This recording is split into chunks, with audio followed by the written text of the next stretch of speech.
Hello friends, good morning. Good morning to all.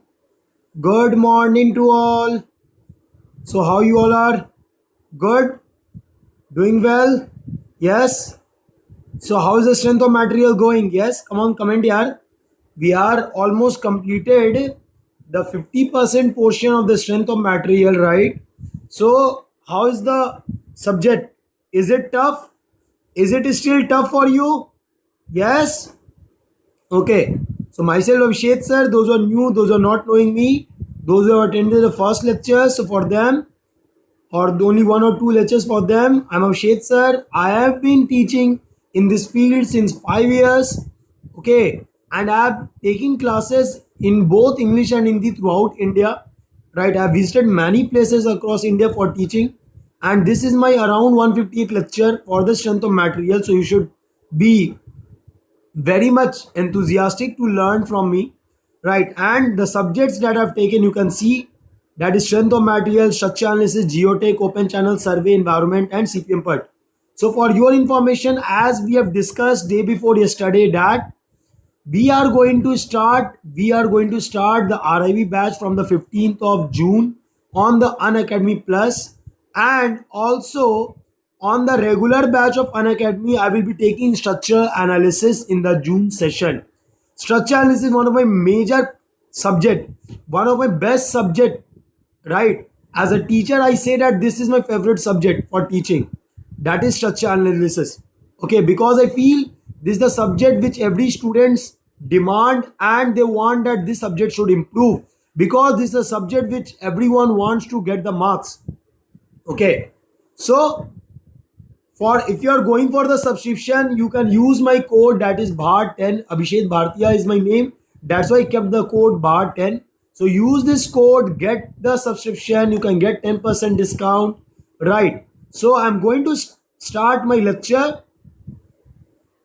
Yes, so in the bending chapter we have completed the basics of bending, that how the bending occur, what is a sagging bending moment, hogging bending moment, assumption. Then we have seen about the bending equation, we have solved the questions on that. We have seen about the section modulus, we have solved the question on that. Yes, now today I'm going to discuss very important topic. Please ask your friends to come soon, because if they come in mid they're not going to understand, right? So please ask them to come soon.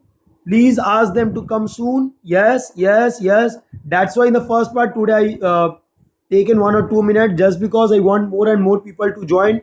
Because what I see that you come in 10 minutes or 15 minutes after the lecture, so you miss that part of the lecture. So please, it's a request, come soon, and please like the video to mark your attendance. Yes, please like the video to mark your attendance, so that I can understand that how many of you are actually attending the classes. Yes, yes, yes, please like and share. Those who are new to this channel, for them it's a request to kindly go through the previous lectures of the SOM or any other subject that they are doing, so that they can be very comfortable with the live classes. Okay sir, okay then, see here, see here. So today I'm going to discuss about a topic, that is uniform strength of beam. Uniform strength of beam. Uniform strength of beam. So today I'm going to discuss this topic and some additional topics of bending. So what do you mean by strength? What do you mean by strength? Yes. What do you mean by strength? What do you mean by strength? Come on, tell me. What do you mean by strength? Yes. What do you mean by strength? What do you mean by strength? What do you mean by strength? Yes. What do you mean by strength? It is nothing but maximum stress. Yes or no? And here we are talking about the bending. So we are saying at maximum bending stress. Is it clear? Maximum bending stress. And this is said to be uniform. This is said to be uniform. Uniform where? Uniform where? Over the length. Uniform where? Over the length. So when I say uniform strength of the beam, it means that it is talking about over the length of the beam, the maximum bending stress will remain same. Yes. So what I'm writing, uniform strength of the beam, that over the length of beam,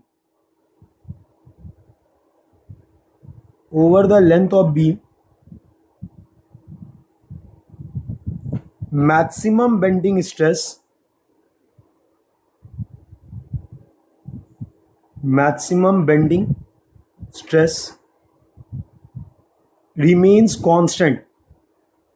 remains constant.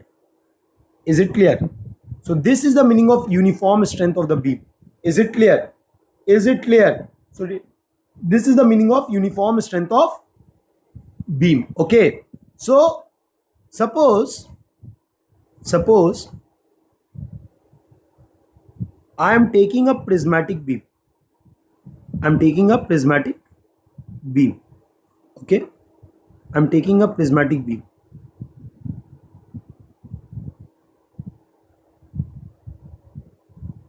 Just for the example. Okay. And it is subjected to UDL. Let us say it is subjected to UDL. So if I draw the bending moment diagram, it will be UDL. Yes or no?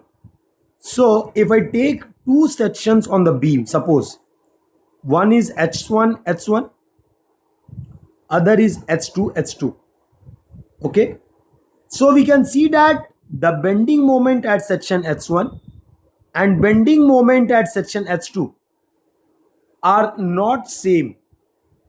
Don't say sir symmetry is or something like that. I haven't considered, I've taken any random section. Okay. So bending moment at section H1 is not equal to bending moment at section H2. Is it clear?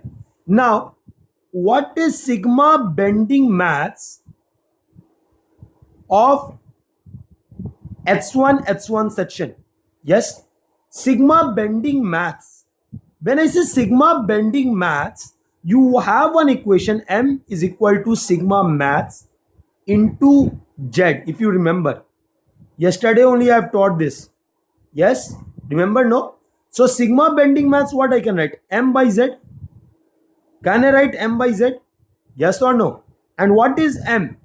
It is H1. And what is Z? It is only Z, because throughout the beam, throughout the length of the beam is prismatic. It is a prismatic beam. It is having uniform cross section throughout the length. So Z is constant throughout the length. So I'm saying it has only Z. Is it clear? Is it clear why I'm saying it only as Z? Yes. Is this point clear why I'm saying this only as Z? Yes. Tell me dear, is this clear? Yes. Comment in the comment box. What I'm seeing from the last 2 days, you are not commenting properly. Please, it's a request. It's your comment which motivate us to ask more and more questions. So please, it's a request to comment more and more. Yes. Okay. So what I'm saying that since the beam is prismatic throughout the length and this Z is given by I by Y mass, so if the beam is prismatic, the Z will remain constant. Is it clear? So sigma B mass I'm writing as mh1 by Z. And what is sigma B mass H2? Yes, that is nothing but mh2 by Z. Yes or no? So what you can see that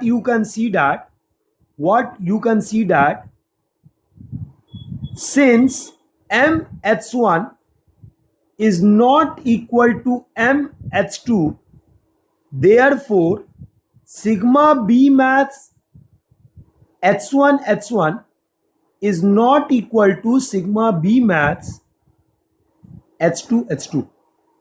Okay, are you able to get this point? Yes or no? So what it implies that, what I'm saying, try to understand, it is a prismatic beam And for this prismatic beam, what I'm saying that since Z is constant, right, and MH1 is not equal to MH2, so sigma bending mass at any section H1 is not equal to any section H2, right? Don't take any specific case, sir, here bending moment is constant. Okay, in some cases it may possible, but in all the cases it's not possible, right? So what I'm saying that if MH1, MH2 are not equal and the beam is prismatic, then the bending mass H1 and H2 cannot be equal. So what does this imply? What does this imply? What does this imply? Come on, tell me. What does this imply? Can a uniform strength of beam, can a uniform strength of beam be made? Can a uniform strength of beam be made for prismatic beam? Come on, tell me yes or no. Come on, tell me yes or no. Can uniform strength of beam be made for prismatic beam? Yes or no? Yes or no? Can a uniform strength of beam be made for prismatic beam? Yes or no? Yes, say. Can a uniform strength of beam be made for prismatic beam? Yes. Tell me. Tell me, is it possible to make a uniform strength of beam? Yes. Is it possible? No. Right. If the beam is prismatic, it cannot be made of uniform strength because Z is constant and MH1, MH2 doesn't depend on the shape of the beam. It depends on the loading applied on the beam. And if the loading is there, then MH1, MH2 will not be same. So sigma bending mass cannot be equal to, it cannot be constant throughout the beam. So what I'm writing? For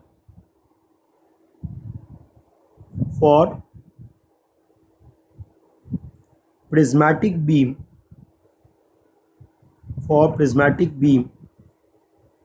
beam of uniform strength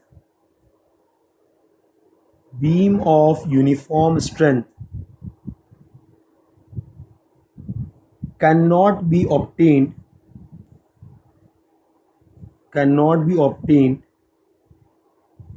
as Z remains constant, as Z remain constant. So what is the main culprit? What is the main culprit? Where is the problem? Who is the main culprit? The culprit is Z. This Z is constant, and this is the reason I cannot make the uniform strength of beam. Okay, are you getting my point? This Z is constant, that's why I'm not able to make uniform strength of beam. So how can I vary this Z? Yes, come on, tell me. How can I vary this Z? Okay, so how I'm going to vary? I'm going to take non-prismatic beam. I'm going to take non-prismatic beam, because in the non-prismatic beam, along the length the Z will vary. Okay, and depending on the equation we can vary the sigma bending mass along the length. Okay, so the same case, suppose if I'm taking it is not a uniform, that is it's not a prismatic beam, then what I'm going to say that Z1 is not equal to Z2, Z at section 1, Z at section 2, okay, is not equal, right? And M, okay, let me do like this, let me solve like this. What I want, sigma bending mass at section H1 must be equal to sigma bending mass at section H2. Okay, I want this. So if I want this, then what I'm going to write? Bending moment at section H1 by I, or better to say, right, let us write like this, into, okay, you can write like this, divided by section modulus at section 1. This is equal to bending moment at section 2 upon section modulus at section 2. So I want this equation, okay? I want this equation. So how this can be done? How this can be done? See, we know that bending moment at section 1 is not equal to bending moment at section 2. Okay. So this, if this is not equal, if the bending moment at the two sections are not equal and the equality need to be hold, then it is clear that section modulus at 1 is not equal to section modulus at 2. Which implies if somewhere it is written that over the length the section modulus are not same, then it implies that it is a non-prismatic section. It is a non-prismatic section. Those who are still having any doubt, let me clear that. Suppose there is a cylinder, okay? Suppose there is a cylinder. So at any section, what Z I'm going to write? Nothing but I by Y. I is what? What is I? What is I? Suppose the diameter is D. I is what? Pi D power 4 by 64. And what is Y maths? What is Y maths? Nothing but D by 2. So at each and every section, the diameter is same, so Z will remain same. So this is the case of prismatic beam. This is the case of prismatic beam. Okay. So that is the case of prismatic section. But suppose if I take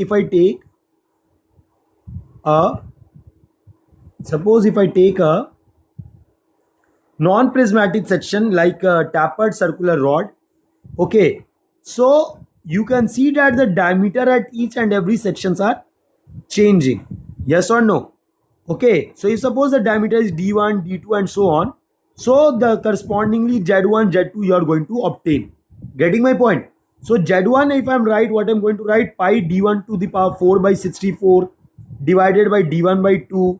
Yes or no? Z2, suppose I'm going to write, what I'm going to write? Z2 is pi D2 power 4 divided by 64 divided by D2 by 2. Yes or no? So what you are seeing that in a non-prismatic section, the Z is varying across the length. Whereas in a prismatic section, this Z is constant. Is it clear? Yes or no? Yes. So to obtain the beam of uniform strength, the section modulus, the section modulus should vary across the length. Is this concept clear? Yes or no? Tell me, is this concept clear? Is this concept clear? Yes or no?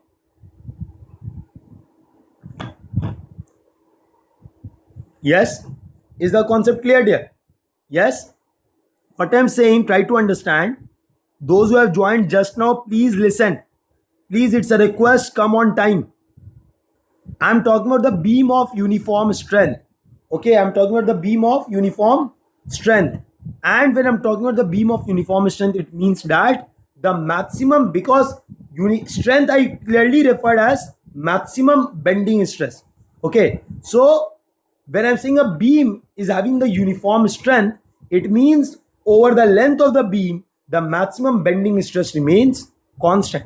And for the prismatic beam, we can see that we can never obtain the beam of uniform strength because Z remains constant. Yes. So what we need to do, we need to vary the Z along the length, and for varying the Z across the length, we need to make the beam non-prismatic instead of prismatic. Is this concept clear? Yes or no? Tell me, is this concept clear to all? Yes. Is this concept clear to all? Is this concept clear to all? Yes? Sure? Okay. So we need to study for rectangular cantilever beam. We need to study for rectangular cantilever beam.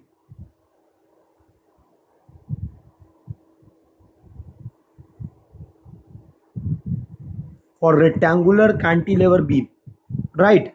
So I'm talking about a cantilever beams. Try to understand. I'm talking about a cantilever beam. This is along the length. I've not shown the dimensions right now.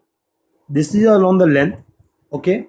And I want to design this such that it is of uniform strength throughout the length. Okay. So for the analysis, I'm applying the point load P at the free end. Okay. And for the analysis, I will take two sections. One is HZ, other is YY. Okay. One is HZ, other is YY. So can anyone tell me what is bending moment at section HZ? Come on, tell me fast. If the distance is H from P, come on, tell me. What is bending moment at section HZ? What is bending moment at section HZ? What is bending moment at section HZ? Yes, come on, tell me. What is bending moment at section HZ? What is bending moment at section HZ? Yes, very good. Minus P into H, not plus P into H. Because right to left, anti-clockwise is positive, clockwise negative, and this is clockwise. Similarly, what is bending moment at section YY? What is bending moment at section YY? Come on. What is bending moment at section YY? What is bending moment at section YY? Bolo. Tell me. Minus P into L. Please, it's a request. Be very interactive with me. Whenever I say tell, please write something. Okay. It increases the efficiency of the class. Okay. Is it clear? So, I have said that we need to consider rectangular cross section. Yes. So, for the analysis, the sigma bending mass HZ must be equal to sigma bending mass YY. Yes or no? Right? So, if I write this, what I'm going to write? MHH divided by IHH into Y maths HH.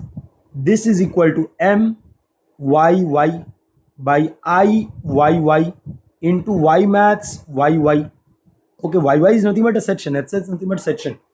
Okay, so we know that this MHH, MYY is not constant. So Z at section HH will not be equal to Z at section YY. Okay. Now, we know that for a rectangular cross section, if I see a simple rectangular cross section, this Z is given as what? If the width is B, depth is D. Come on, tell me. What is the value of Z? What is the value of Z? If the width is B, depth is D. What is the value of Z? Yes, what is the value of Z? Nothing but BD square by 6. Okay. So, we need to vary the Z along the length. And this Z consists of two independent variables. One is B, other is D. Okay, one is B, other is D. So, we can't vary both the parameters together. Okay, it will create a complex equation. Okay, so what we do, either we vary B, that is width, or we vary depth. Either we vary B or we vary depth. We don't vary both of the independent variable together to vary the Z. Is it clear? So the first case is when width is varying.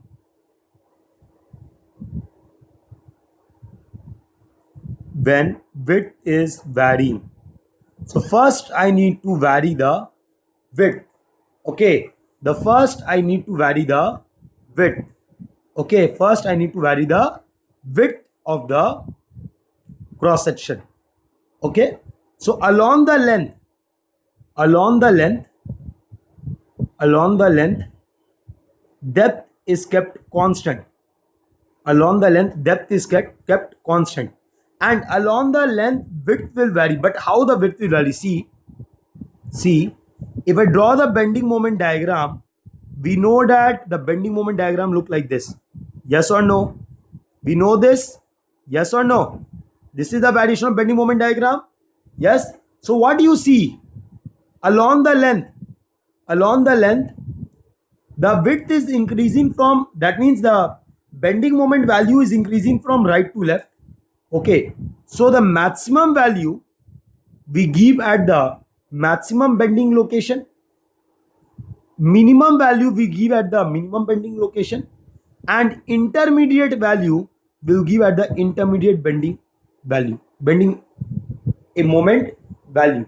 Is it clear? So repeating once more, just try to understand what I said, that I need to vary both width and depth. I need to vary both width and depth. Okay. So if I need to vary both width and depth, but not one both at a time, but one at a time, then what I'm going to see, that this is the depth, that is your elevation view. This is your elevation view. Okay, elevation view. And in the elevation view, you can see this load of P. There is a length of L. Okay, and here it is a support. Now, what I'm saying that I need to vary the width. What I'm saying that I need to vary the width. So how I am going to vary the width? How I am going to vary the width? Come on, tell me. How I am going to vary the width? Tell me. How I am going to vary the width? I need to see the bending moment, because I need to equate. So where the bending moment is high, your Z will be less. Where the bending moment is less, the Z will be high. Similar, like, okay, right? Same way, we need to match it. Okay, that means we need to match this. So what I'm saying here, where the bending moment is high, bending moment is highest, width will be highest. Bending moment is intermediate, width will be intermediate. Where bending moment is 0, width I will keep theoretically as 0, practically we give some width. Okay, so at section HZ, it is a rectangular cross section. It is a rectangular cross section. Okay, it is a rectangular cross section. So this is a section HZ. So here I am giving the width as BH, and at the end width is B. At the start width is 0. Okay, so if I look at the cross section at HZ, how the cross section will look like? Yes, rectangular. Yes or no? It is a rectangular. This is the cross section at HZ. So here the width will be BH and depth will be D. Width will be BH and depth will be D. Okay, at another section, the width you can see as B and depth you can see as D. Any doubt till now? Any doubt till now? Please mention in the comment box. Cross section at YY, you can see. Any doubt till now? Please ask in the comment box. Yes? Any doubt? Any doubt? Sure? Okay, see then. So when width is varying, so in this case, look very carefully. In this case, when width is varying, I am varying the width. Okay. So what will happen? I want sigma max at section HZ is equal to sigma max at section YY. That is what? MHZ upon ZH. This is equal to MYY upon ZYY. So MHZ we have already found, that is minus P into H. Okay. ZHZ, what you can write? BH is the width, D square by 6. And what you are going to write here? MYY is minus P into L. ZYY is BD square by 6. Okay. So cancel the few terms. 6 cancelled out. D square cancelled out. P cancel out. Minus cancelled out. So you can see that BH is equal to B into H by L. You can see that BH is equal to B into H by L. So what you can say? That how the width is varying. See this. How the width is varying. We can write in this form. See this. How the width is varying. Come on, tell me. How you can see the width variation? How you can see the width variation? The equation says it all. Equation says it all. You just need to see it properly. Yes. How the width is varying. Come on, tell me fast. Tell me fast. Tell me fast.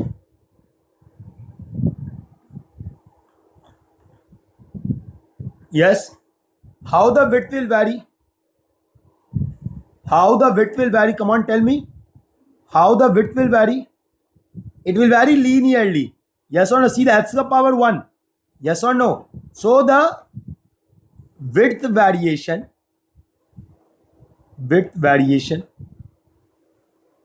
is linear. Is it clear? Width variation is linear. Any doubt in width variation? Okay, let me show the diagram also. Suppose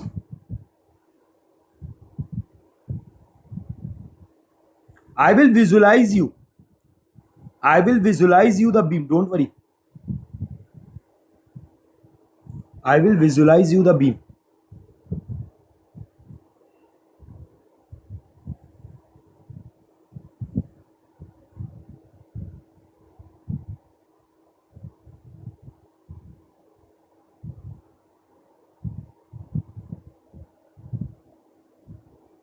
How the variation is there, you will be seeing.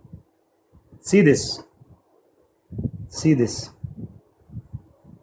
I need to make a symmetric cross section so that twisting is not developed, and symmetry I can apply for the loading. Okay. So this is a point load of P that is acting. This is a joint. What is the joint name?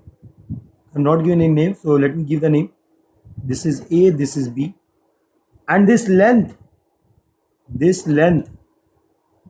from A to B, this is L.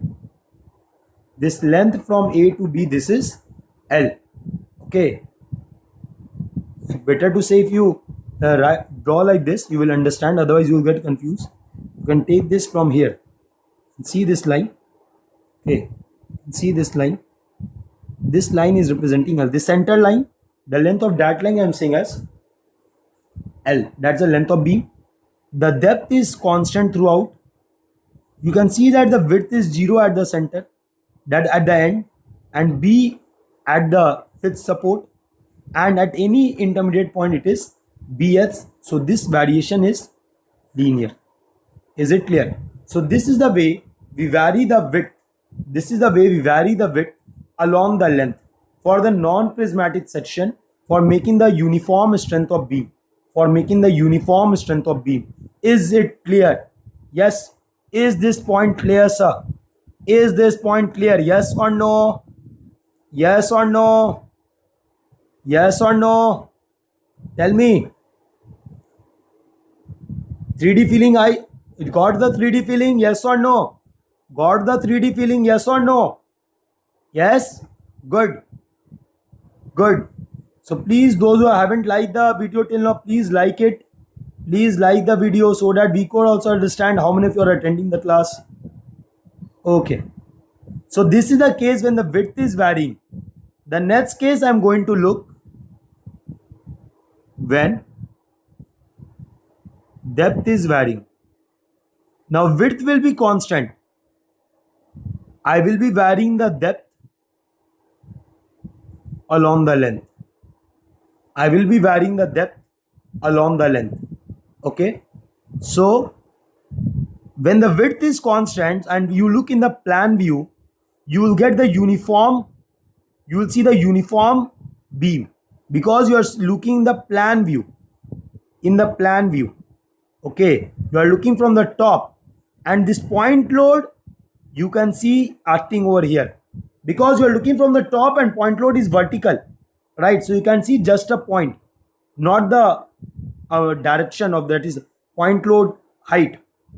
Okay, again if width is varying, then at a section h1 at a distance h, I'm taking the depth as dh, and at section y1 I'm taking the depth as d. Is it clear? Right, is it clear? Okay, is this point clear? So from here,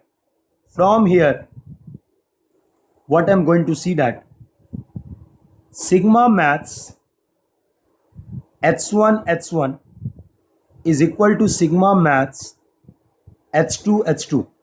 Okay, so what is sigma max h1? We can write as m h1 upon z h1 is equal to m h2 upon z h2. So m h1 is nothing but minus p into h. Z h1 is nothing but what you can write, the cross section. If you look here, the width is constant, depth is dx. At y1 if you look, the width is constant, depth is d. So z h1 you will write as b into dx square by 6.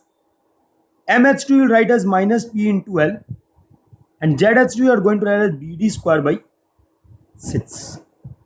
So 6 cancelled out, pp cancelled out, minus minus become plus, b cancelled out. From here, if I put the value of dh square right now, so dh square is equal to h by l into d square. So from here I can get dh is equal to d by root l into root h. Okay, a constant into root h. Y is a function of root h. Yes. So what kind of relation is this? What kind of relation is this? What kind of relation is this? dh is equal to d by root l into root h. What kind of relation is this? Come on, tell me. What kind of relation is this? Yes. What kind of relation is this? dh is equal to d by root l into root h. dh is equal to d by root l into root h. What kind of relation is this? What kind of relation is this? Come on, tell me fast. Tell me fast. It is a parabolic relation. It is a parabolic relation. It is a parabolic relation. Okay. So in the objective, what they may ask, for uniform strength of beam. For uniform strength of beam in rectangular section,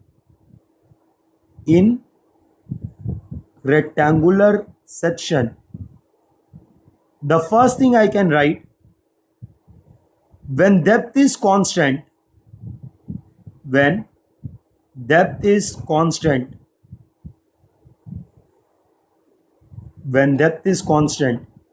width varies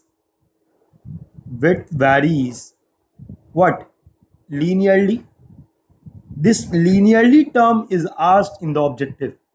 Second, when width is constant,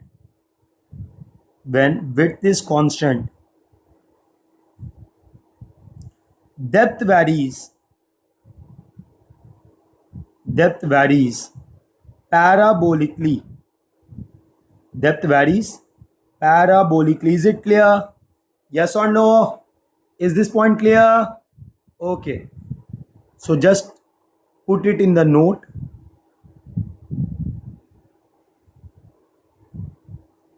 Okay.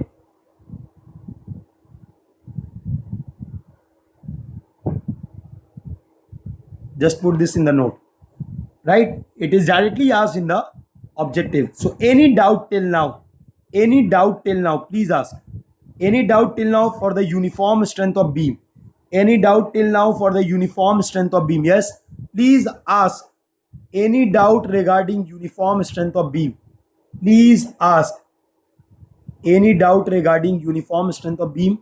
Please ask. Yes. Any doubt? Any doubt? Any doubt? Any doubt? Any doubt? Yes, come on, tell me. Any doubt? Any doubt? Sure. So let's see a question. Let's see a question. Question number 1 of today's lecture. Today's lecture, question number 1. What is the question saying? That for the tapered circular rod, for the tapered circular rod shown in the figure, for the tapered circular rod shown in the figure, determine maximum bending stress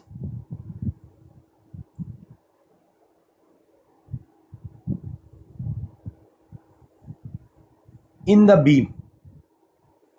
Maximum bending stress in the beam. So how the beam is given? See,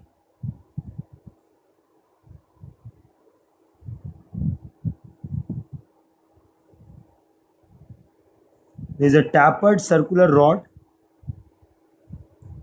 and this tapered circular rod is subjected to the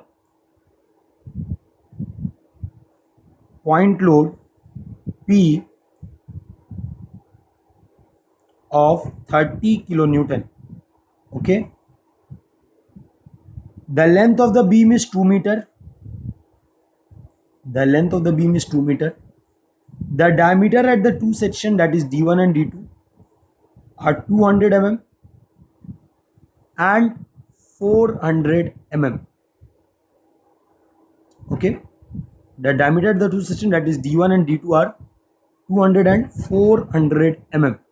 So it is a fixed end. You can see that. Okay, now you have been asked to find the maximum bending stress that can develop in this beam. You know that this variation will be linear. You know that this variation will be linear.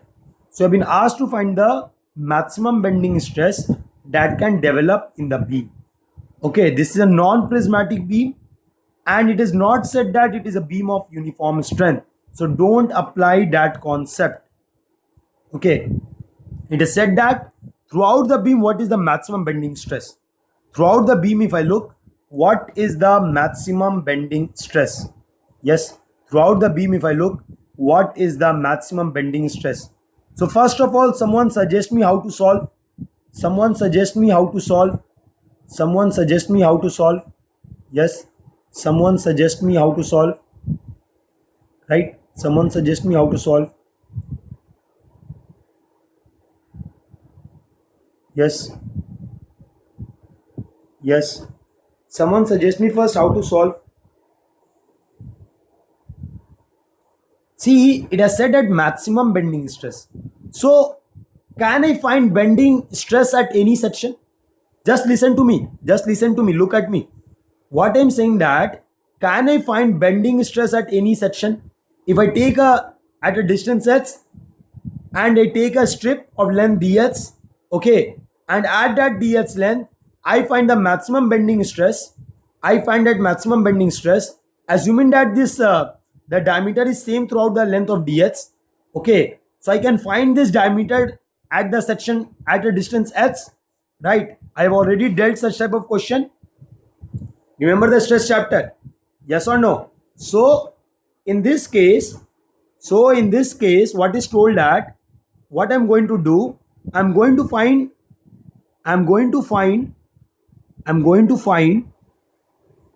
at a distance h,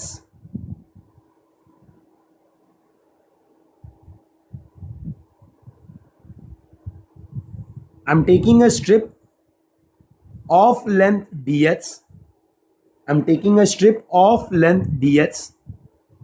I'm taking a strip of length dx. Okay. And assuming that the diameter on the strip is constant, we know how to find this dx. So I will be explaining later, but I want first you to solve, right? So find the maximum bending stress at this strip, right, at this strip. And since I need to find the maximum bending stress for the entire beam, I will differentiate it and equate equal to 0, because this bending stress you are going to see at this particular section.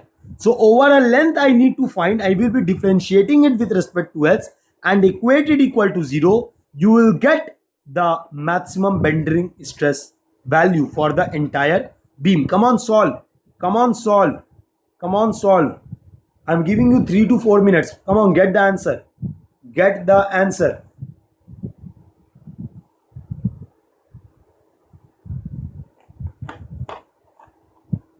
Get the answer.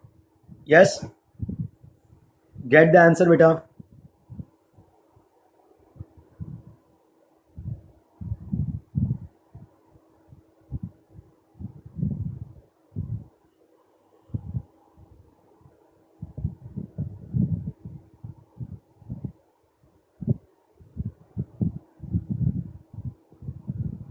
Get the answer.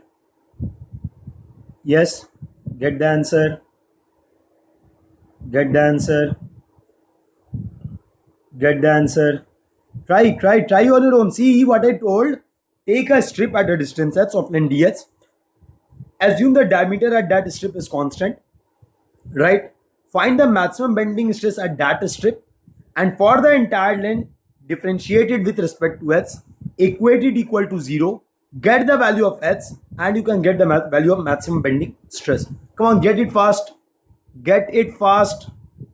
Yes, get this fast. Get this fast. Get this fast. Yes. Yes.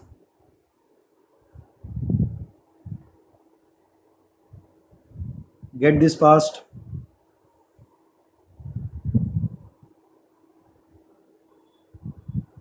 Giving you 3 minutes.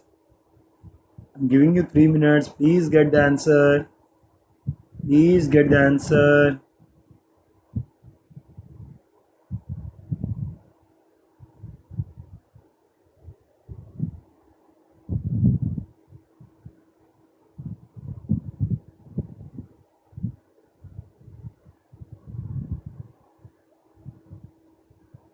Get the answer.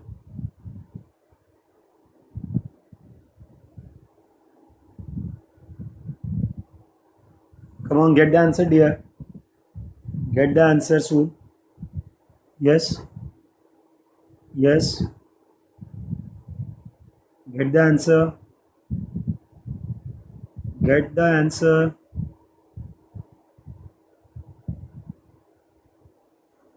Get the answer.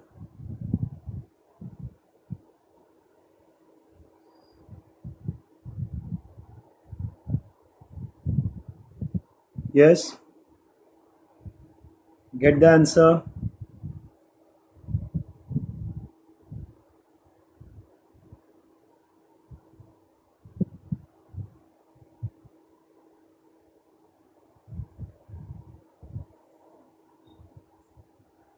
Get the answer.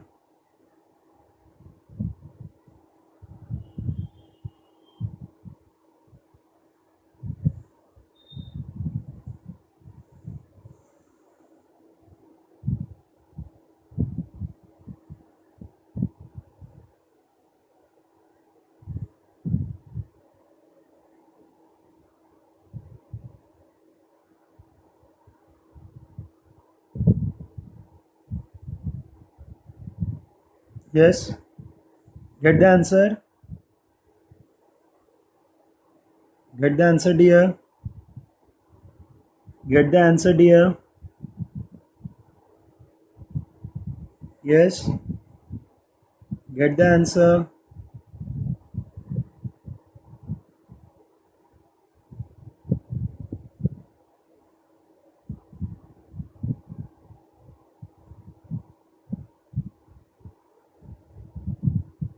Get the answer. Try. Unless you try, you are not going to get the answer. Okay, last 1 minute. Last 1 minute. Last 1 minute. Get me the answer. Try to give me the answer. At least give the distance. What is h is equal to? At least give the distance. What is h is equal to? At least give the distance. What is h is equal to? Then that is okay. You can put that value of h. You can get the maximum bending stress. Right, but first give me the value of h. What is h? For the point where the maximum bending stress can be seen at the surface. Yes, first find the maximum value of, first find the value of h where you can see this maximum bending stress at the section. Yes, come on, get the answer. Get the answer.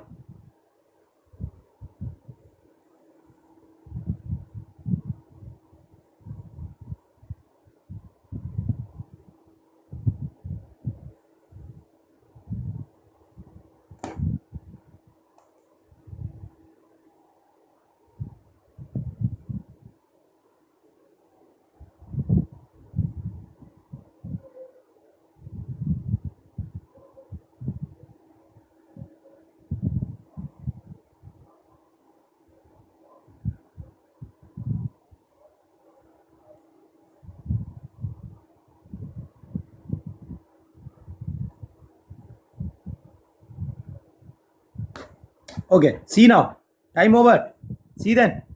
So what I'm saying that first of all I need to find the diameter dx, that is at a section h. So we have already dealt like this. So we know that we do like this at h equal to 0. If you remember, we have done this type of questions, right? At h equal to 0, ds is equal to d1. Yes or no? At h is equal to L, the diameter is d2. You can see that. Yes or no? Diameter is what? Nothing but a, it is when I say ds, it is nothing but diameter at any section h, right? So at h equal to 0, that means I'm talking the free end. What is the diameter at the free end? Nothing but d1. What is the diameter at the fixed end? It is nothing but d2. Okay, so over 0 to L, over 0 to L, what is the change in diameter? What is the change in diameter? Change. So bigger minus smaller, just need the value. That is nothing but d2 minus d1. Okay, I'm not going to substitute any value. I will substitute at the end. Now over the length L, the change is delta dx. Now at h is equal to h, what should I write about dx?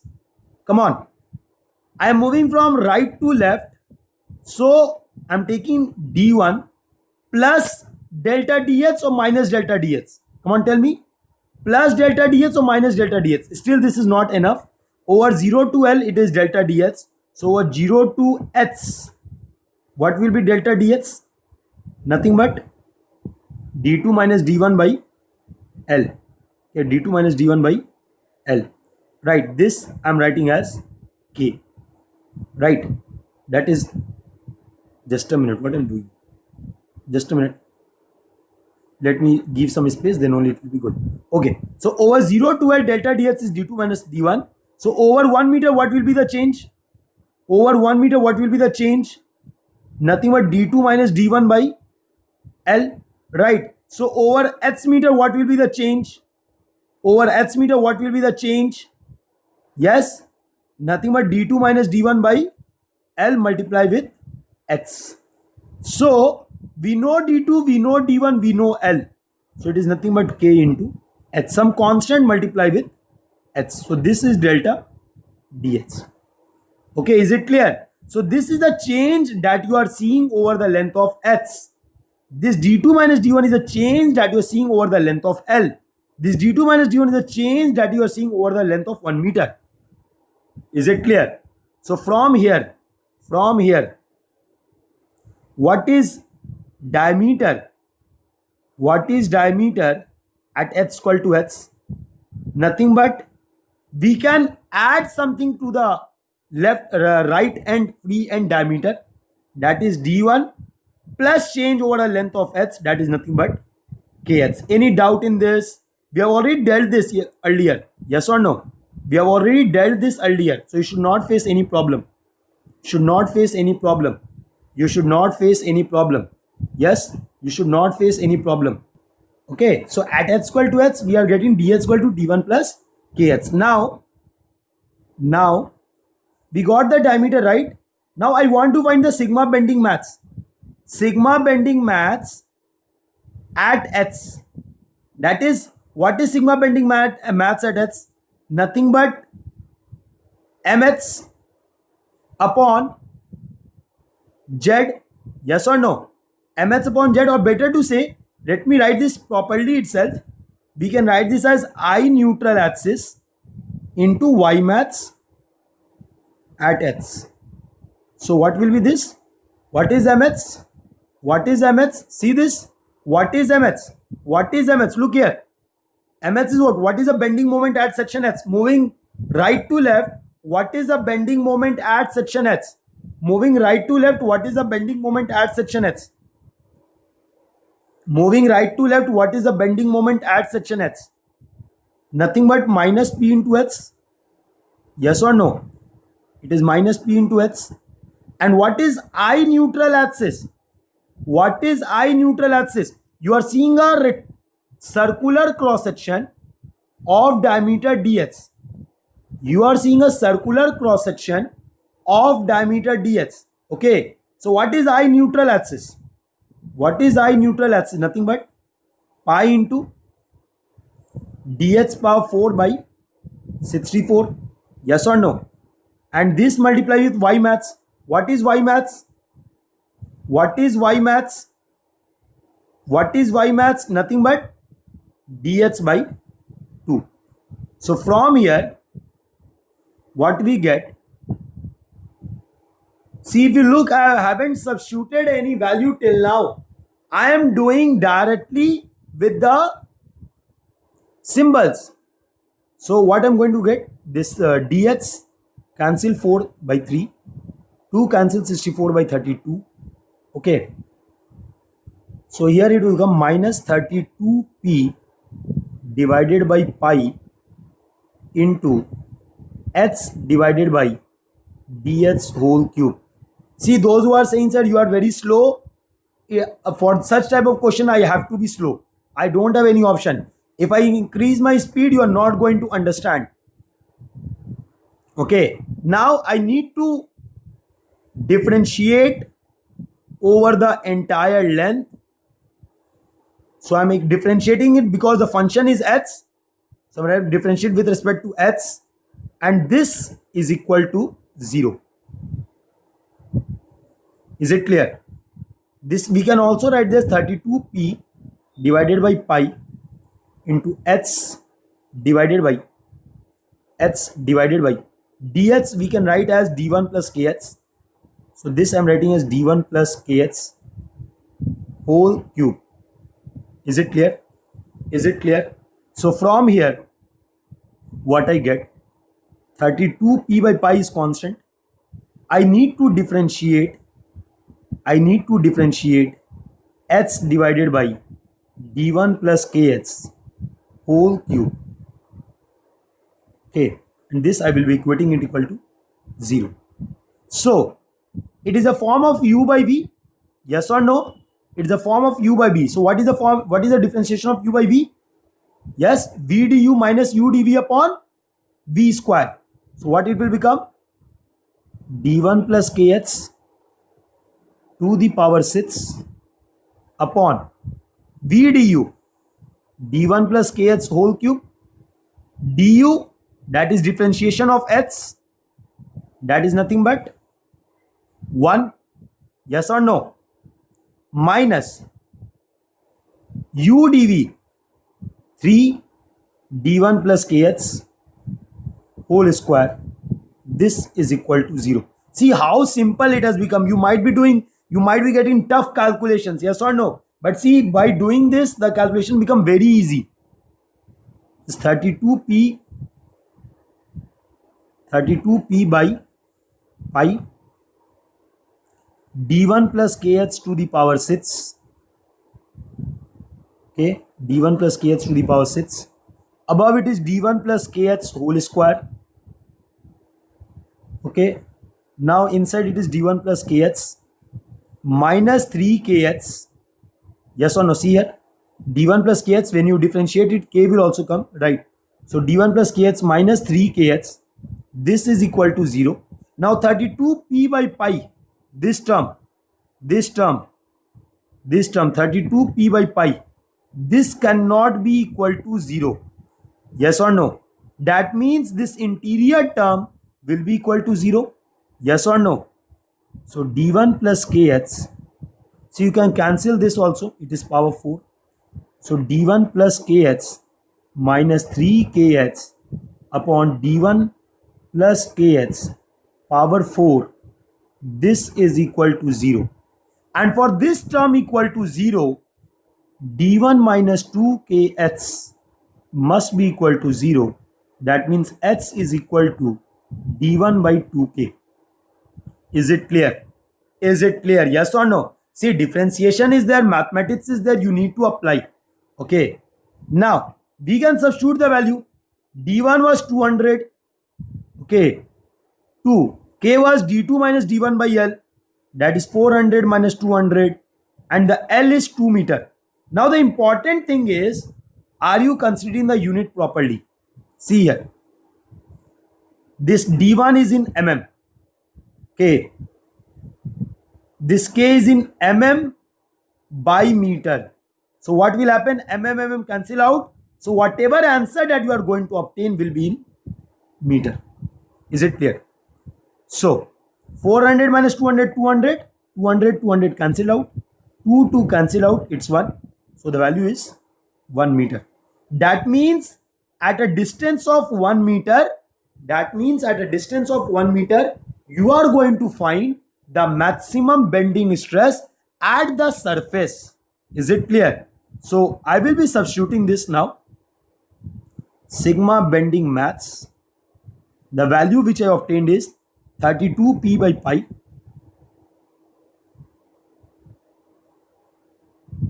h upon d1 plus kh whole cube.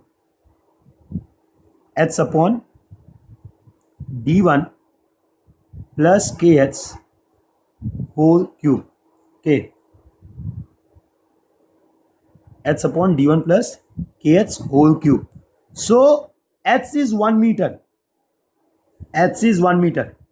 Okay, h is, this is only you got, no? No. H by d1 plus kh whole cube nahi hai.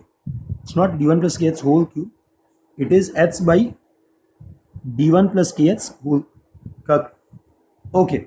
So from here, look very clearly. When I'm looking at this, the unit should be very clear. The unit should be very clear to you all. Right. So it is 32. This is constant. P is kilonewton. How much kilonewton? 30 kilonewton. So I will be converted in Newton. So 30 into 10 power 3. Okay. So it is Newton. H is in meter. I am converting the mm. So H is 1 meter. So that is 1000 mm divided by pi. Okay. Now you don't need to put h equal to 1 and find this value. Look here. Look here. At h is equal to 0, the diameter is 200. At h equal to 2, the diameter is 400. So what is the value of h equal to 1? The variation is linear. At h equal to 0, the diameter is 200. At h equal to 2 meter, the diameter is 400. So at h equal to 3, that is a mid. What will be the value? Come on. What will be the value? Yes. Very good. 300 whole cube. Got the point? 300 is the diameter, whole cube. Then let's cancel something. 32 into 3 by pi into 27. Take the powers out. 10 power 7 by 10 power 6. Get the value. Get the value. Get the value. Get the value. 32 into 3 by 27. You can cut 9. You can get it 9. 32 into 3 by 27 divided by 3.14. Just check what's the answer. Just check. 32p h by pi into dh cube. What is the answer? 32 into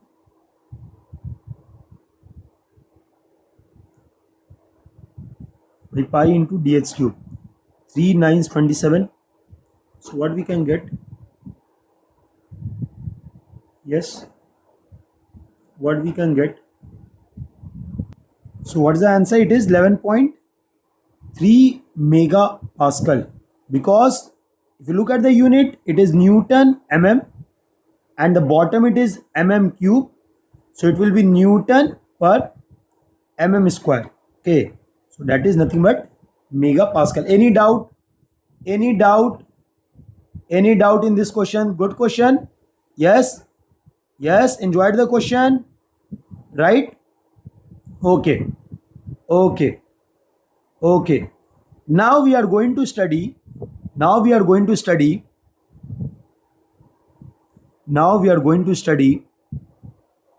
moment carrying capacity.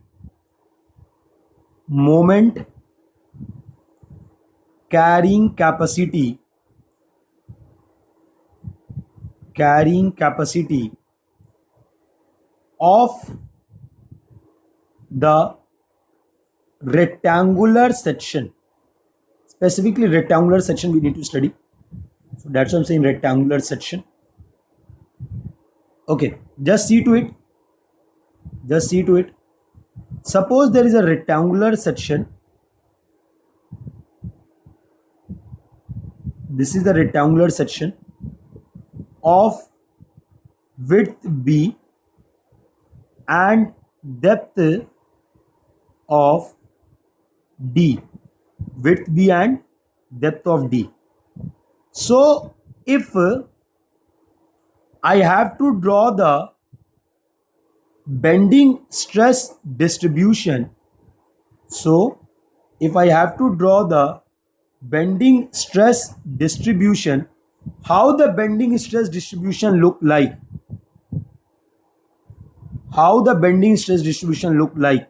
The variation will be linear. Yes or no? The variation will be linear. Okay, the variation will be linear, right? So we know that since it's a symmetric section, the neutral axis will lie exactly at the center. Okay, is it clear? If at the top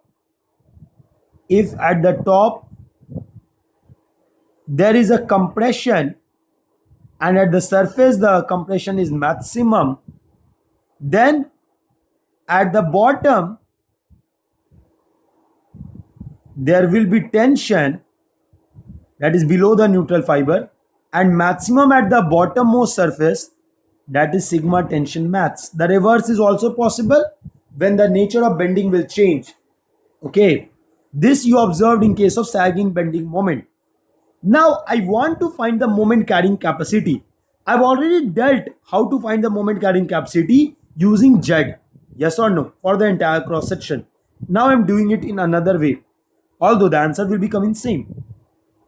Okay, and I will tell you why I'm doing like this. Don't worry.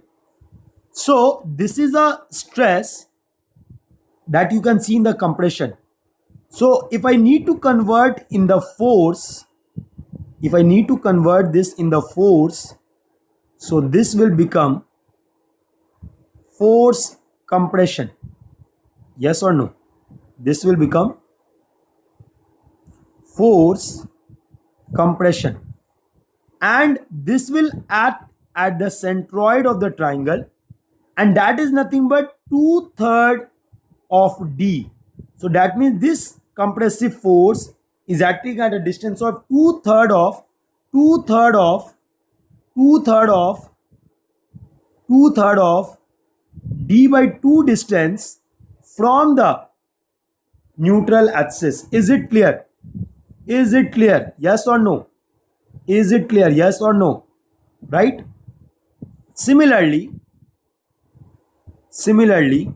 the tensile stress will also develop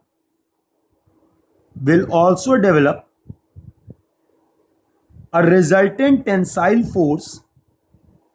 Tensile stress will also develop resultant tensile force, right?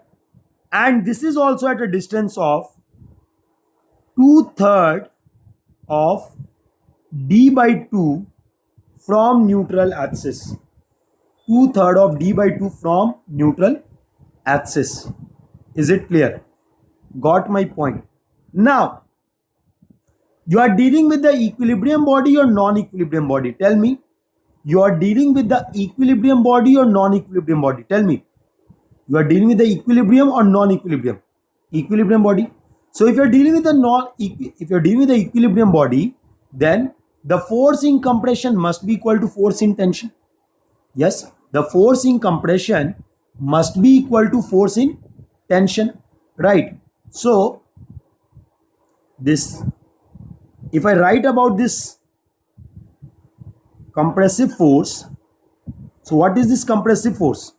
Force, we write stress into area, and since stress is variant linearly, we write as average stress into area on which the stress is acting. Okay, so what is the value? What is the average stress? How we write the average stress? We write sigma max compression plus sigma min compression divide. This is the only way we find the average, yes or no? And this multiply with area. So what we are going to get? Sigma max compression, we can see, yes, it is sigma c max. Sigma minimum, you can see it is 0. Divide by 2. And what is the area over which it is acting?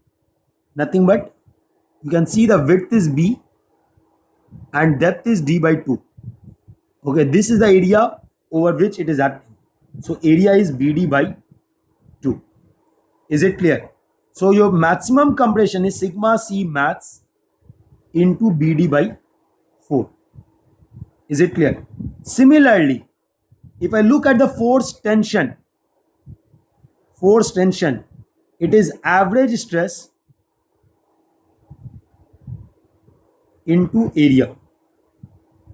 So what is the average stress? Sigma max tension plus sigma min tension divide by 2, and this multiply with area. So what is sigma max tension? That is nothing but, you can see that it is written sigma t max. What is sigma min tension? Nothing but 0. This divide by 2. And what is the area over which it is acting? Same, that is bd by 2. So what I am going to write here? Sigma t max into bd by 4. Is it clear? Now, since it is symmetric section, since it is symmetric section, so can I say that sigma c max is equal to sigma t max? Yes or no? Can I say that sigma c max is equal to sigma t max? Yes or no? Come on, tell me. Can I say that sigma c max is equal to sigma t max? Yes or no? Yes, we can say yes. So if this is there, then what is force compression? It is nothing but equal to force tension, which I am writing general as sigma max into bd by 4. Any doubt till now? Any doubt in this force compression or tension? That means if you look here, we can say that there is a force F due to compression, and there is a force F due to tension. Okay, and this is separated by a distance d. So what is this distance d? Nothing but 2 times of 2/3 of d by 2. Is it clear? Is it clear? Yes or no? Is it clear? So these two cancel out, right? You get the value as 2/3 of d. Yes or no? Suppose this is y, right? So what is moment? Nothing but F into. The moment is nothing but equal to F into y. So what is the moment carrying capacity about neutral axis? That is what? This I am writing as force F. This is nothing but F into y. So which is nothing but sigma maths into BD by 4, and this multiply with y. What is y? Nothing but, what is y? Nothing but 2/3 of d. Y is nothing but 2/3 of d. So from here what I get? 2 cancel 4 by 2. So it is sigma maths into BD square by. So this is the moment carrying capacity about neutral axis. This is the moment carrying capacity about neutral axis. Is it clear? Now this we already know. This we already know. Or how we can write? Moment carrying capacity about neutral axis equal to what? Sigma maths into z. And z for rectangular section we know. If the width is b, depth is d, it is bd square by 6. So sir, why I have made so much calculation? Why I have made so much calculation? Why I have made so much calculation? If we know this, what is the need of doing so much calculation? The need of the hour is to understand how this moment carrying capacity is generated when you apply any external moment. So how much resistance this can develop and which area develop what amount of resistance. Okay, that you are going to understand, that you are going to understand. Just go through this. Any doubt, please ask. Just go through this. Any doubt, please ask. Just go through this. Any doubt, you can ask. Just go through this.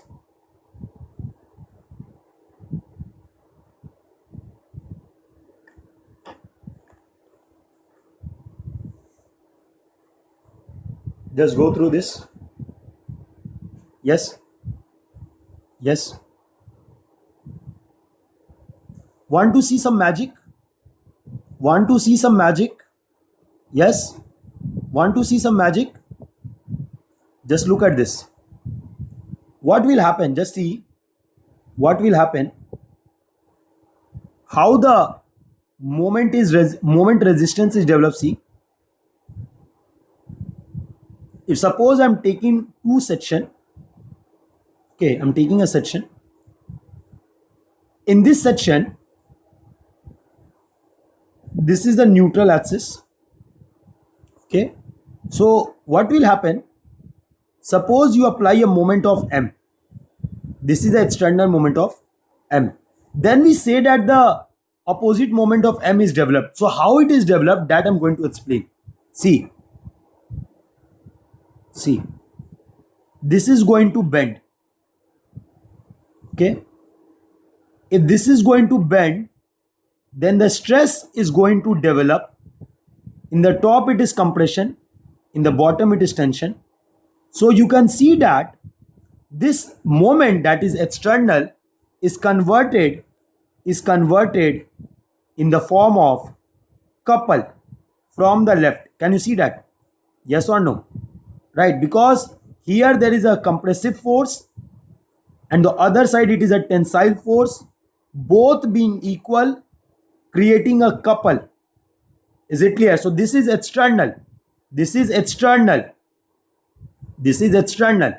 So how the internal will develop? See how the internal will develop. When you applied the moment, the deformation will occur, and to resist that deformation, the stresses are developed. That is indirectly due to this moment, see, and see, this is the coupled, this is the compressive force, and here it is a tensile force, right? These are resistance. So due to this, the moment is generated indirectly. So this M dash is what? Resistance. Is it clear? So this is the way you understand the applied external and the resistance. Is it clear? Yes? Is it clear? Good. Good. Just a matter of couple. You need to understand how the couple is getting produced. One side is compression tension. Both the forces are equal. And if both the forces are equal, it is going to create a couple. And this couple is creating the moment. One is applied, other is the resistive. Okay. So now we are going to proceed with few questions. This is question number 2 of the today's class. Second question of today's class. What does it say that? What does it say that? For the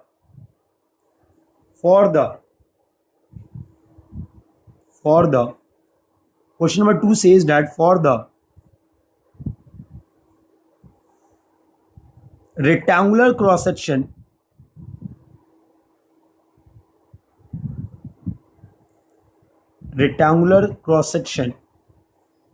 if the moment carrying capacity is M, moment carrying capacity, the moment carrying capacity is M, then determine the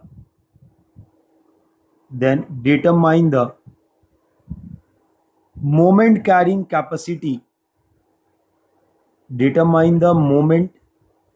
carrying capacity,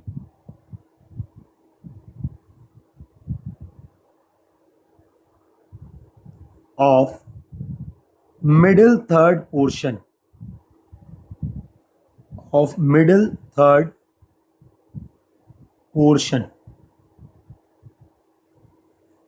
the cross section. Okay, so what is given? That there is a rectangular cross section.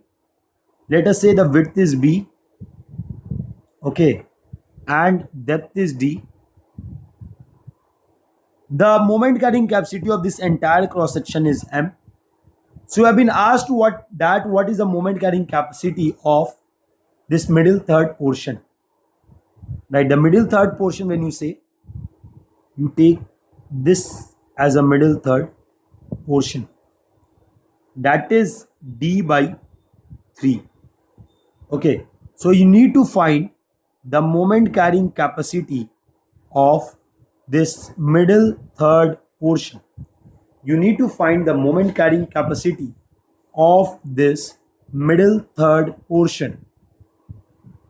You need to find moment carrying capacity of this middle third portion. So I will explain this in two ways. The first is basic and the second is shortcut. Right? And always say that please follow the basic. Right? Shortcut you can use in the exam, but for the conceptual knowledge you should follow the basics. Right? So what is M? First tell me what is M. What is M? Before making it, before doing anything, you should know what is M. See here.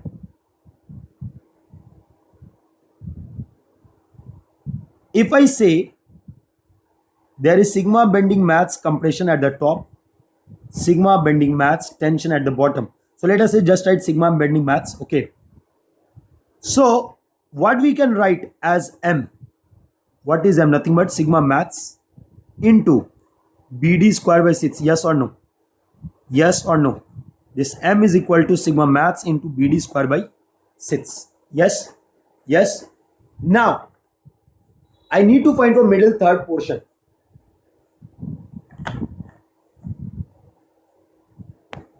You need to find the moment carrying capacity of middle third portion.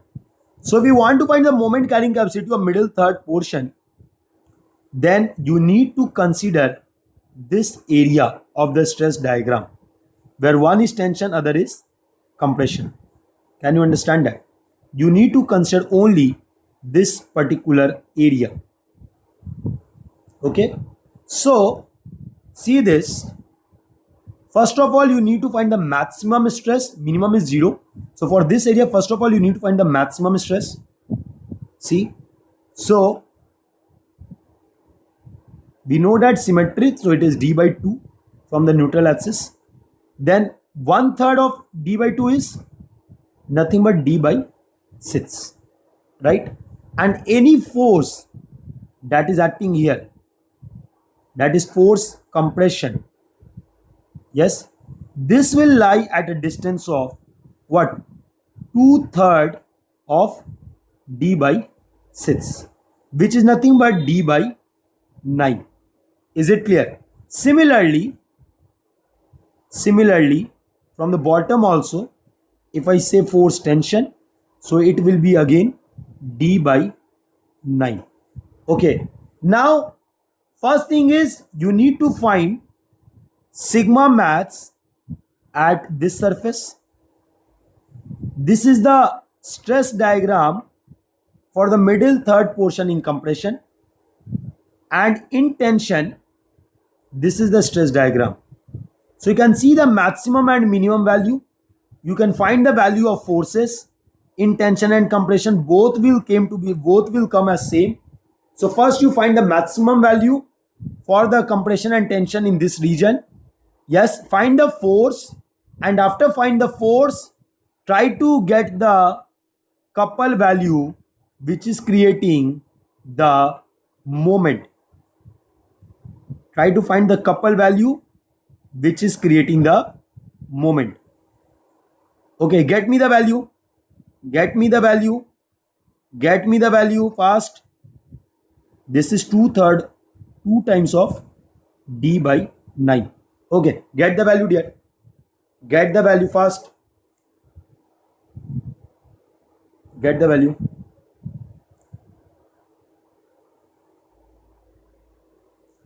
Get the value.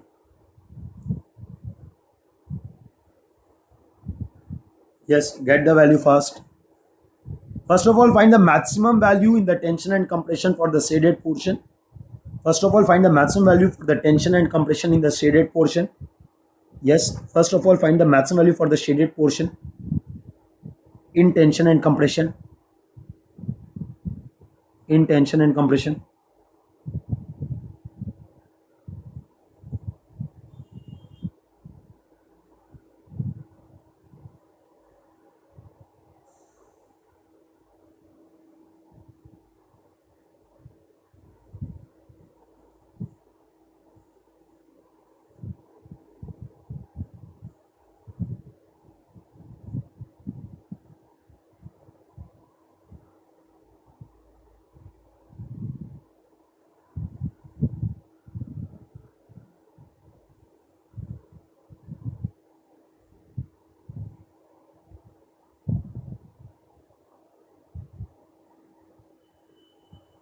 Yes, get the value fast. Get the value. Get the value. Get the value dear. First.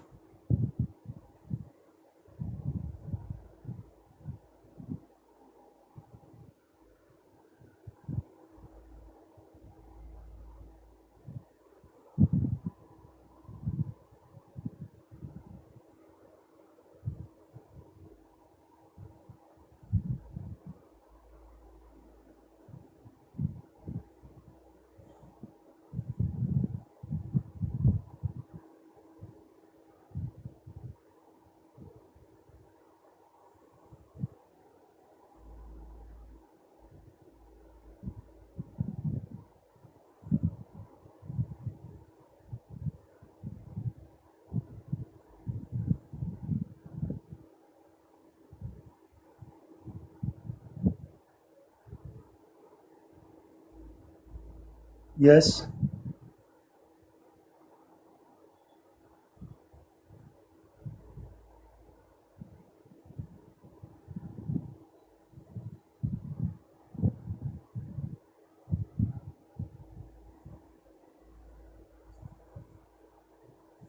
Yes,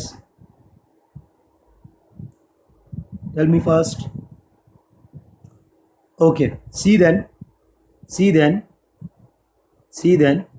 First of all, I'm going to find the force compression or force tension, right?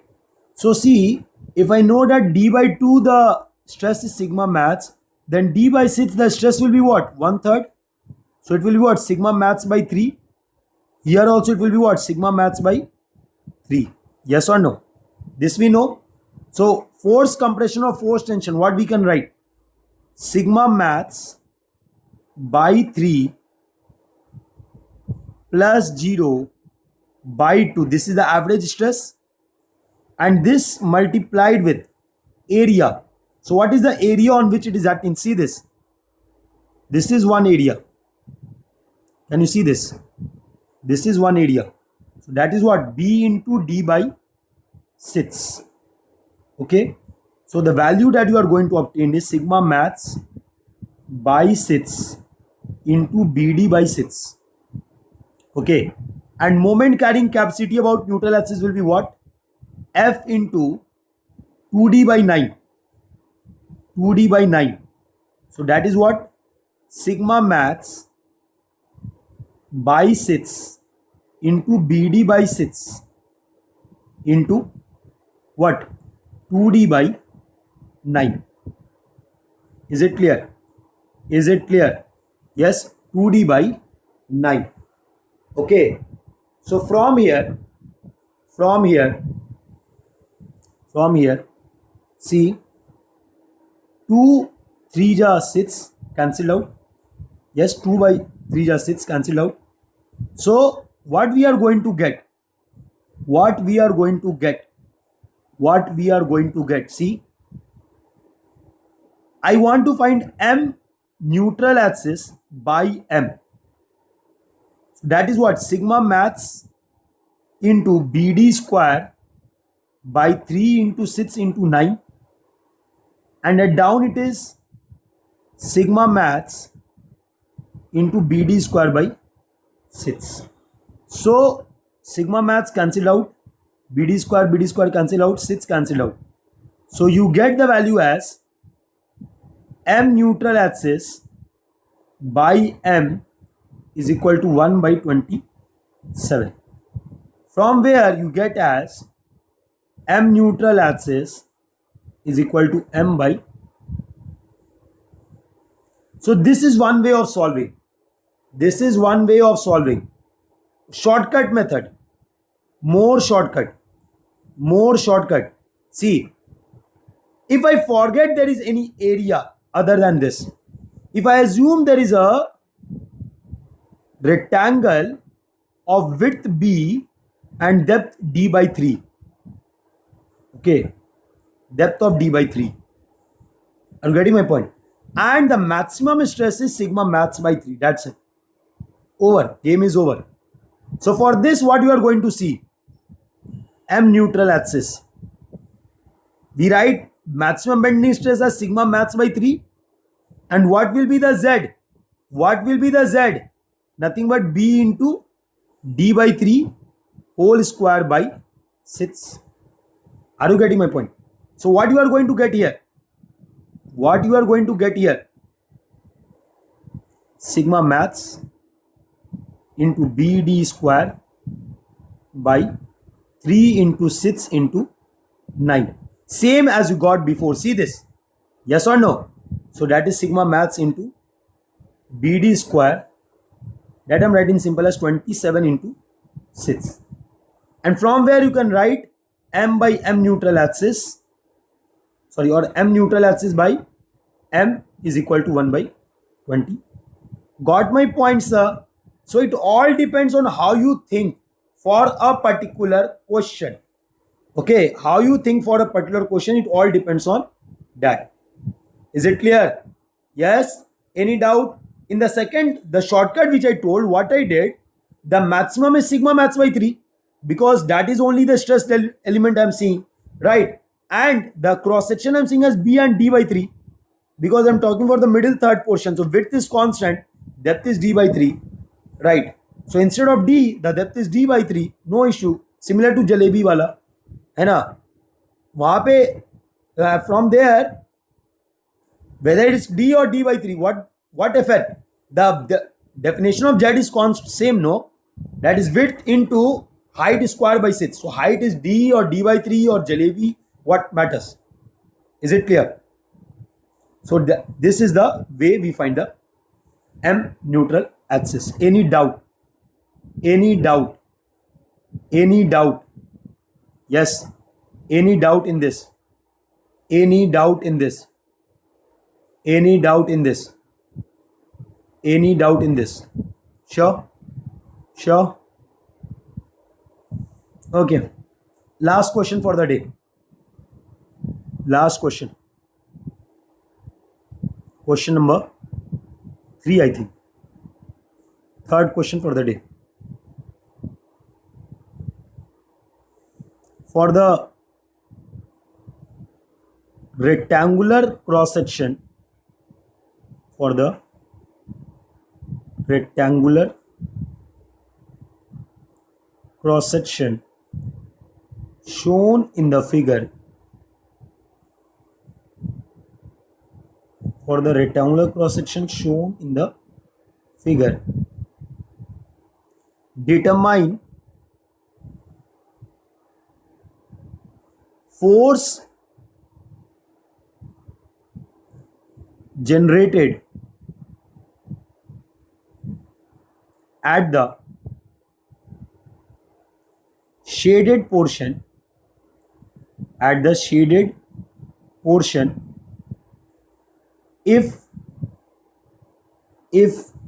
moment carrying capacity, if moment carrying capacity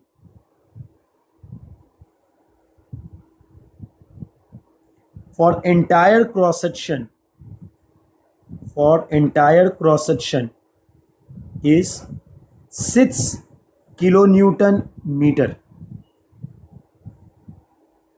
Okay, just see this.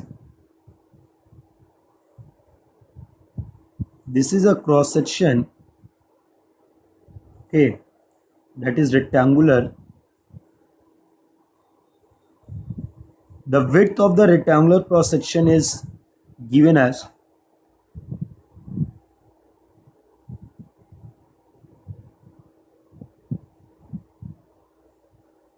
50 mm, 50 mm, that is total 100 mm, 50 mm, 50 mm, that is total 100 mm.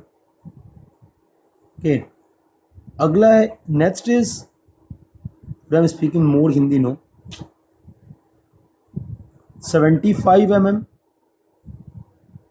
and I'm showing you the shaded portion where the depth is 25 mm and the remaining is 50 mm.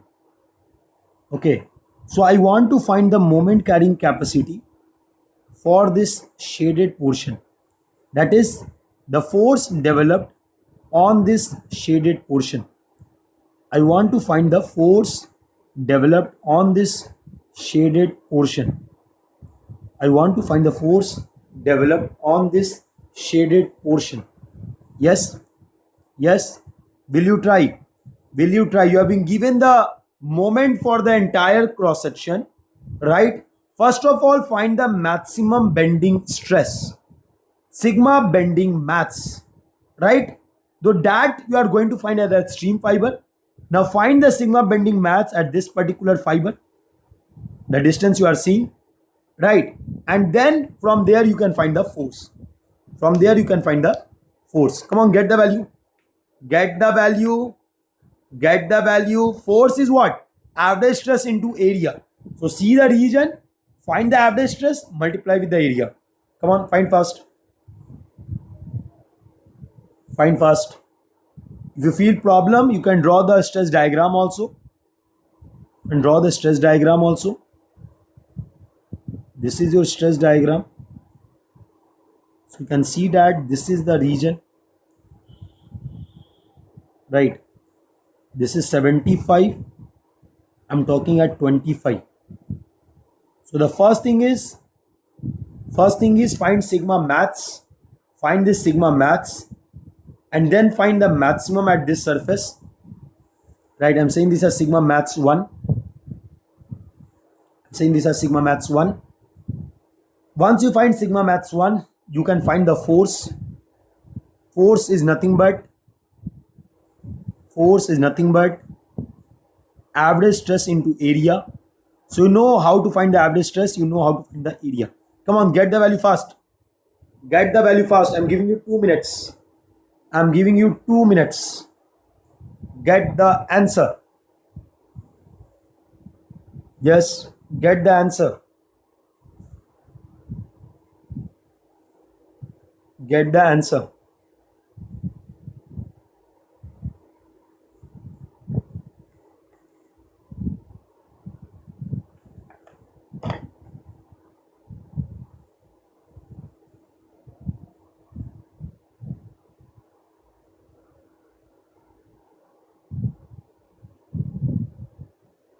Get the answer.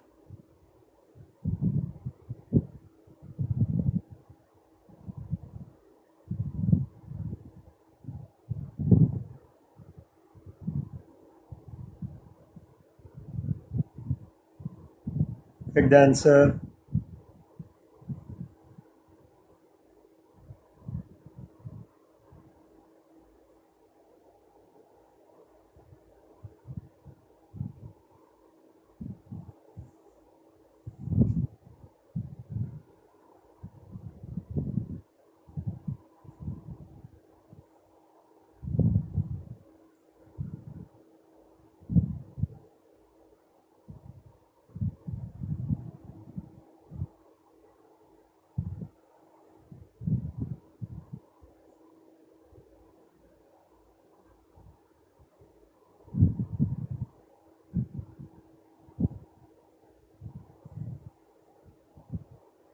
Get the answer fast.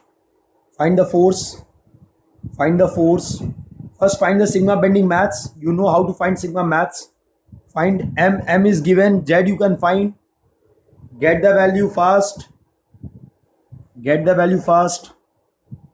You should very clear that what is depth, total depth, and what is total width. Total depth is nothing but 150. Total width is nothing but 100. So please don't do the error in this part. Give me the result. I'm giving you the options also. Final answer, that is 3.33 kilonewton, 6.66 kilonewton, okay, then 7.77 kilonewton, then 13.33 kilonewton, and last, none of these. None of these questions create huge doubts among the students. Right? Let's see whether you can solve or not. Let's see whether you can solve or not.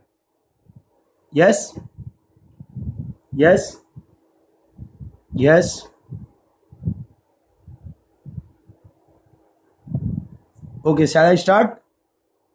Shall I start? Okay, then see. So, first of all, I need to find sigma max. So, what is sigma max? How we know that sigma max I can use as M by Z. Yes or no?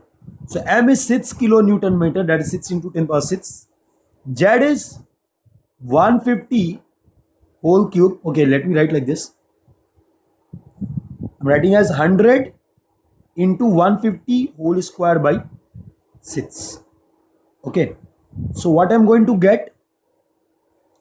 6 is just 36 by 15 whole square into 10 to the power 4 into 10 to the power 6. So I can cancel something. So if I cancel, it will be 10 to the power 2. Right. So that is 3600 divided by 225. I'm not going to do anything else because I don't require sigma max. So now I can write sigma max 1. Yes or no? That is nothing but, since it lies at 1/3 distance, I can write divide by 3. So what I'm going to get? 3600 divide by 3 divide by 225. right? Still I don't need this. Still I don't need this. So what I'm going to write, force is equal to sigma max 1 plus 0 by 2 multiply with area. So what is sigma max 1? 3600 divided by 3 into 225. Okay, this will be divided by 2. And what is the area? Area on which it is acting. See this area. Look at this area. That is 25 into 50. So now I'm going to do the cancellation. So 3, 1200, 2, 600. Okay. Then 5 if I take. Then 5, 4 ja 20, 5 is 25. And 5 10 ja 50. Then 5 is 25, 5 9 ja. Right. Still cancellation can be done. 3 3s are 9. This is 200. So what we are going to get? 200 into 5 into 10, that is 10,000 by 3. This is Newton. So by converting kilonewton, it will be 10 by 3 kilonewton, which is nothing but 3.33. So what you have seen, have I used any calculator, sir? Have I used any calculator? Yes or no? Have I used any calculator? Yes or no? No. So see, that's why I said, think how you are going to solve the question in the quickest time. That is very important. And that is only possible when you are using your brain, not the calculator. This always I focus for my students, right? Please don't be over dependent on the calculators. Try to solve on your own. You made the calculators doesn't made you, right? So please try to solve all the questions on your own. Try to avoid calculator as much as possible, right? So any doubt in this? So answer is 3.33 kilonewton, right? So I hope you enjoyed the today's class. Okay, so for all those who want to see how I'm teaching the structure, they can see the link I've shared in the comment box. I am teaching the structure special class over there that is free of cost for all the students. You just need to log into the Unacademy app. Right? Just log into the Unacademy app. See the way we are teaching over there. You don't need to subscribe for seeing the Unacademy app, right? You just need to see those links, see how we are teaching over there. Right now we are having lag of resource, still we are managing somehow to teach over there, right? Suppose it now, see, in 2 or 3 days the resource is going to come, right? And we will be live in the YouTube and you can see the difference everywhere. Okay, so hopefully we are going to love the sessions that are going to be coming the month of June, right? And I hope most of the students are concerned for their career. And I always tell you, when you want to make a better career, you need to be very much in a scheduled form. That's it's not like you are following something one then other. It's not like that. You need to follow it in a proper manner. So thank you, and we hope you have a pleasant day, right? You have many more classes to come. After me, the RCC is going on. So please attend that class, and thank you so much. Bye bye. Take care.